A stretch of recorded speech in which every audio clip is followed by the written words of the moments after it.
Canada. All right. I got an alert for Enbridge, ENB today. I set alerts. I forget about it. Sometimes I come back. I don't know why I set an alert at a particular level. The chart has morphed. That alert does not make sense anymore, but it gets my attention back. So I always pop up the chart. I always like looking at new charts and just going through my framework, practicing my framework, making sure I got it down, and always noticing or taking into account new observations and adapting as those observations build up, and then you add that to your toolbox. So ENB, I did a podcast August 25th, 2018, and I had it turning around into an early stage 2. Maybe on the weekly smaller time frames, I had to zoom in to see it turn up, but we're still going down in a downtrend right here. Lower highs, below declining 12-month moving average. Oh, creeping up above, can't short anymore. Signs of slowing down of that downtrend, going back down below, but unable to make lower lows, just like you had here. Lower lows, lower highs. Oh, signs of a turnaround, can't make lower lows. Let's go back up, close above monthly defined breakout line, check,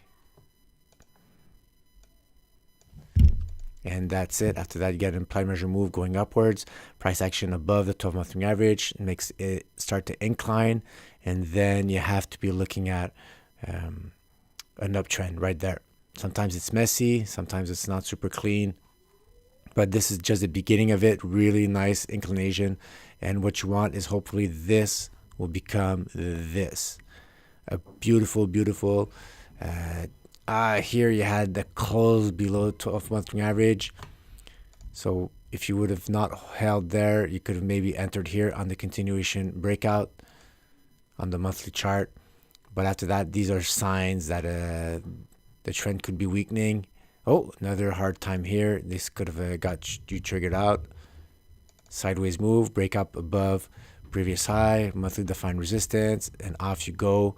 And for the blow off top, long wicks, getting far away from the 12-month average. Even if it climbs up a little higher, these are signs that a lot of sellers coming in saying, "Get too much."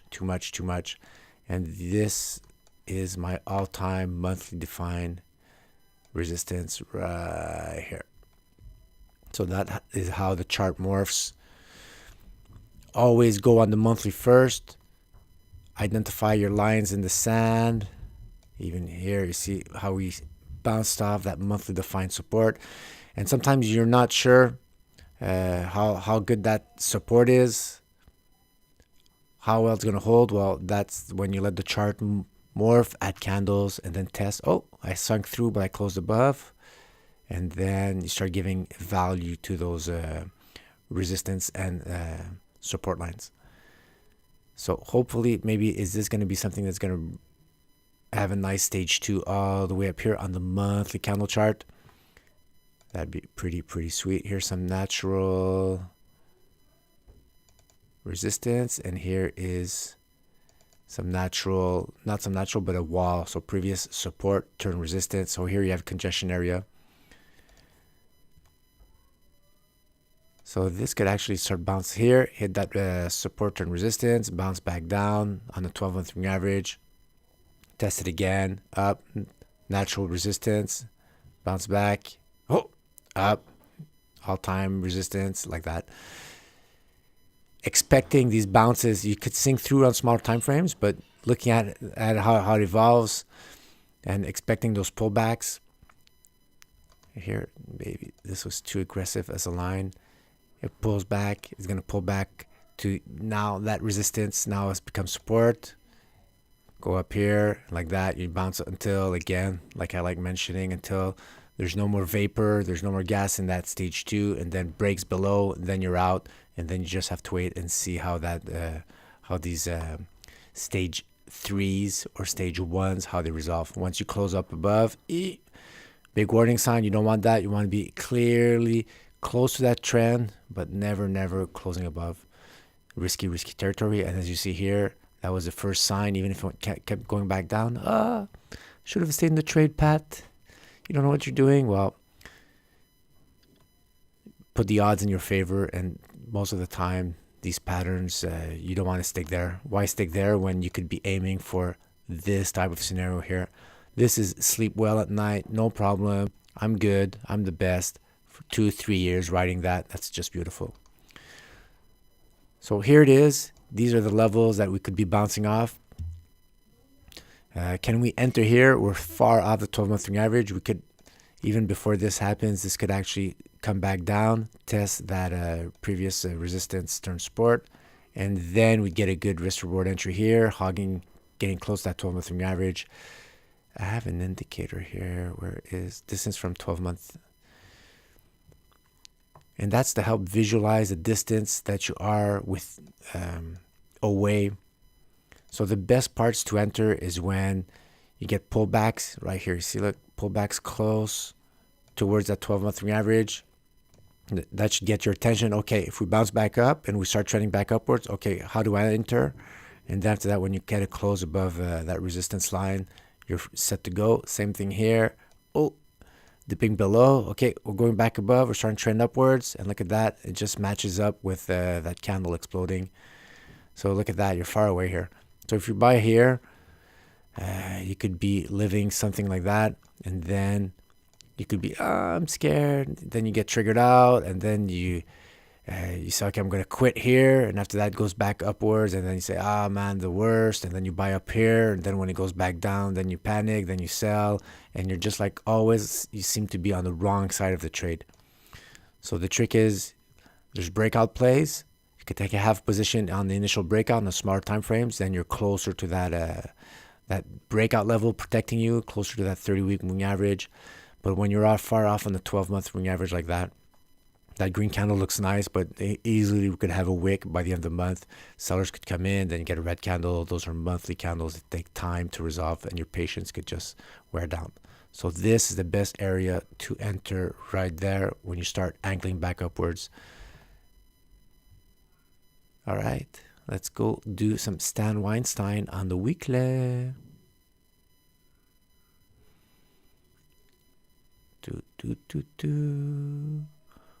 Please wait while loading. Wow. Slow. What is wrong?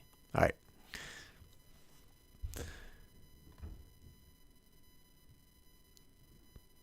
So while that is loading, you see my scribbles. They sometimes match, but because they're on the monthly chart, the angle, maybe it's not as adapted. Look at that. So Enbridge underperforming the SPX for a while. So that's short territory, never long. Here you have that gray zone right here. It's because you are still underperforming the SPX, but you have closed above 30-week moving average. You need for this to be red. Remember 3 conditions: below declining 30-week moving average, and underperforming the SPX or whatever you decide to compare it against. No man's land. So when you see gray, either stage 3 or stage 1. And you can see it right here. You're below a Ichimoku cloud defined resistance. You're hogging that 30-week moving average. Nothing's much happening. You don't want to be there. And that indicator is just awesome. If it's gray, just don't be there. It's just dangerous territory. Red, you don't want to be long. You could be shorting. And green, you don't want to short. You could be long if the weight of evidence is in your favor. All right. So right here, when you were above, already had started outperforming the SPX, and now you're above an inclining 30-week average. You have the momentum below with you. Here is a pretty cool base. Close above a horizontal breakout line. Close above each cloud defined resistance. On volume, more than that big candle here is kind of messing it up. But you are. Still has pretty much good volume here. Some signs that some buyers are getting on. And after that, just creeping up slowly. And right here, continuing its expansion going upwards. And here you could say, look, this crazy red candle, I don't like it. So again, put a little marker, zoom in, and then check it out. Where is the health? So that's the week started here. 17, 18, 19, 20, 21, 20, 21, 24. Oh, green. So all that volume, it looked red because that candle closed red. But the volume actually has been on up moves. This one here is pretty clear cut. Most of it is a green candle, but this one has long wicks. So when you have the wick, you want to see the detail because that could easily be a lot of red volume. So we have to zoom in. Let's go zoom on the 4-hour chart. Ooh, look at that. Most of it is green. There's a little wick. We could zoom in a little bit more just to get even more details on the health of that.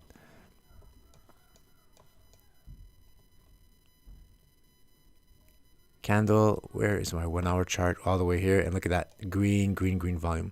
So even if the price action went down, most of that, you had a lot of buyers here. Even if it dipped below, something's in the know, somebody's in the know. Hands are changing, weak hands are leaving. The guys that are on margin that haven't reached your profits objectives, or they're sick of seeing that loss, they get out. The strong hands are people who don't have to sell, that aren't buying on margin, that they could hold forever. They say, I'm buying and nothing's going to keep me from selling.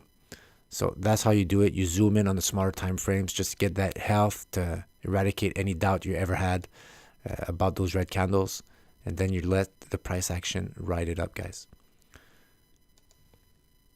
All right, so now all you have to do is wait for that pullback to that monthly defined breakout line. Turn right here. So let's wait for that pullback either here, and because right now it's a little kind of dangerous territory. Wait for that pullback. It usually happens within 1 to 3 months, and that's it for Enbridge, guys. If you guys got in early, good. You could write it out. Expect some resistance here. Pullbacks, each level having that resistance turn support until you're out. All right, that's it, guys. Enbridge, see you higher up.